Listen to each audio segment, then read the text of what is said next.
Hi everyone, Helen Blunden here. Hope you are happy, healthy and well.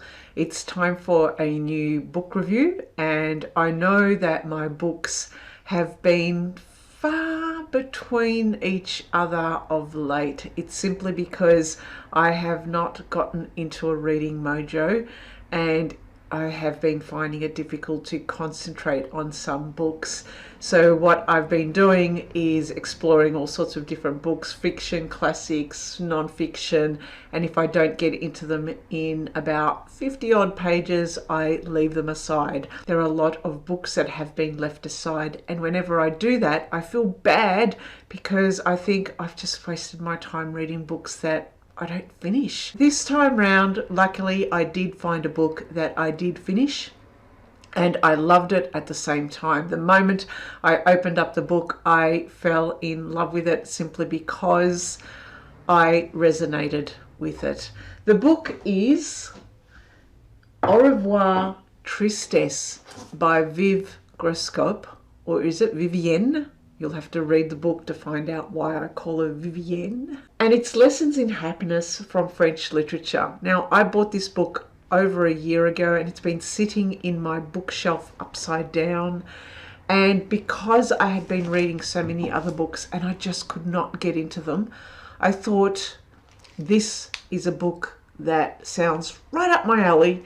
I need a bit of happiness in my life. I've been feeling a bit down of late, and I thought maybe French literature would do.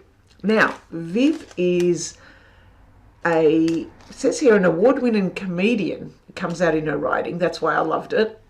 She's a writer and a broadcaster, and she loves literature. And when she was young, she adored the French literature, French language, French culture. In fact, she wanted to be French. She wanted to escape from her awkward teenage life and actually be someone that she dreamed in her head of what it was going to be like, which is kind of what I did as well. Over the years of learning French and getting into literature, and also even working in France, she was one of these lucky people, the people that I aspire to, who read books, literature in the original language.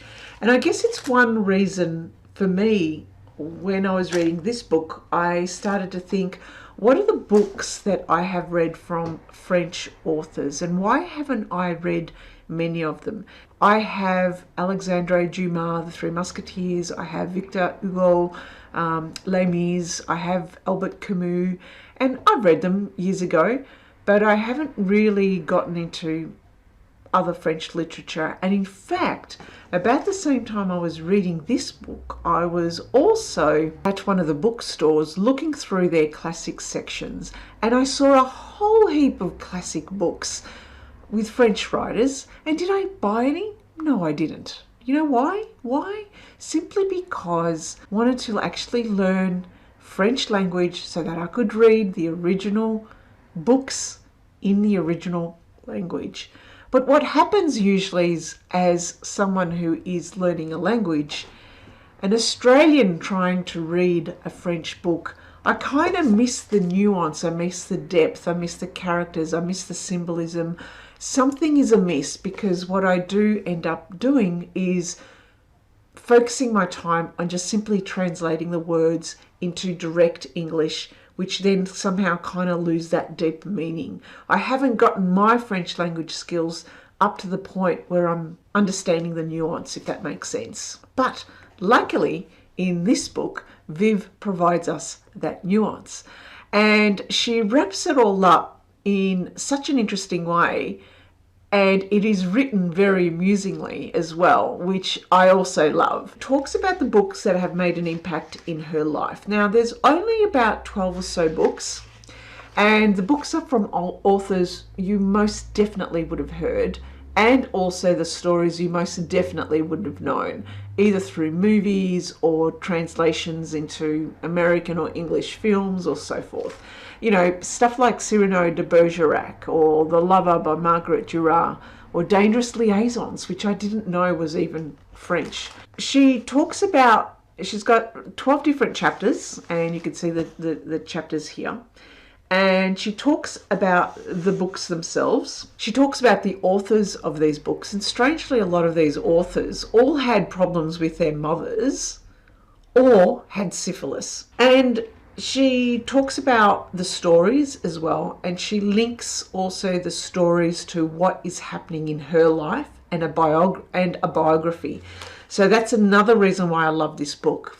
Books for me, I actually do prefer books that are where the authors are also learning and reflecting about their own lives through the stories, if that makes sense. So putting their lives into it. I know a lot of people don't want that. They just want the synopsis. They want a very factual account of, you know, this, that, and why. But for me, I actually kind of like the personal approach. I like how Vivian's humour comes out in it. It's such an easy read. It immerses you in it.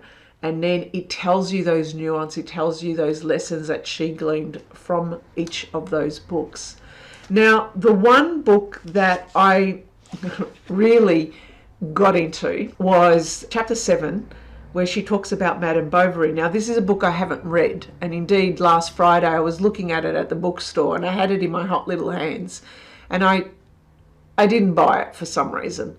Until I read this chapter. And I thought, oh my God, Helen, you should have bought it. Where it talks about true happiness may involve quite a lot of hypocrisy. And that was her take, her lesson on reading Madame Bovary by Gustave Flaubert. Reading that chapter made me go down a little rabbit warren of looking at Flaubert's life and looking how pretty pissed off he was with the world and most likely people as well. And I thought to myself, oh my God, I'm at that stage already. I'm pissed off with the world. I'm pissed off with people. I'm going to look into Flaubert. And just reading his quotes, some of his quotes of his works, had me amused. And I thought chapter 7 out of that whole book, if I was to pick out a time of the place where I'm at currently, it would be chapter 7, where true happiness may involve a lot of hypocrisy.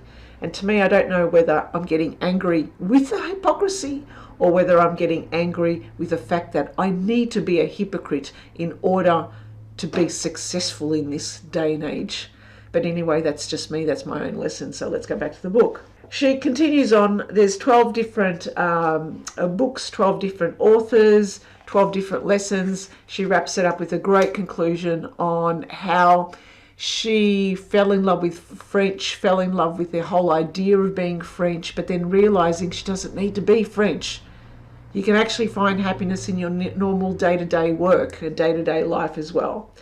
Another good section of the book is the recommended reading, which I'm glad she does, because as I was reading all the chapters of these books and getting the lessons out of them, I started to explore on Google and looking at some of the books that she mentions in here and what to buy.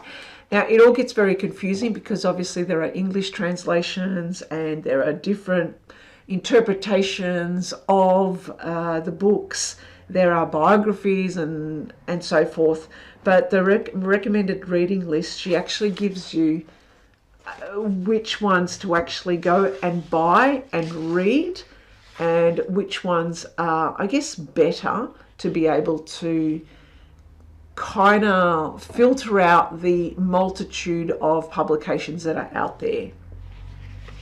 So, Au revoir Tristesse, Lessons in Happiness from French Literature by Viv Groskop is brilliant. I loved it. It came at the right time for me.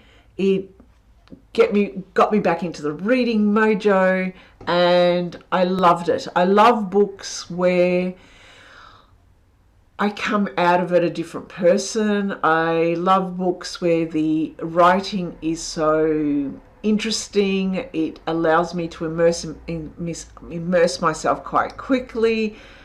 I love books that get me down a rabbit warren where I'm exploring other things that are mentioned, things that I find intriguing. I love books that kind of tell me what I've been missing because I haven't read these books in the original language. I mean, I should read them in English, shouldn't I? I could. But wouldn't it be so much interesting to do it in the original language? Anyway, I highly, highly, highly recommend this book. I loved it. I loved it. and it is one which I know I will give to friends as well, because I know that they'll appreciate it. Lots of lessons in here. Whether your bag is French literature or not, it doesn't really matter. You can find lessons in everything, but the 12 books, French literature books, despite them you thinking, oh, you know, they're a bit anxious or whatever, no, you'll always glean some happy lessons from them. All right then, thanks for listening and thanks for watching. Bye for now.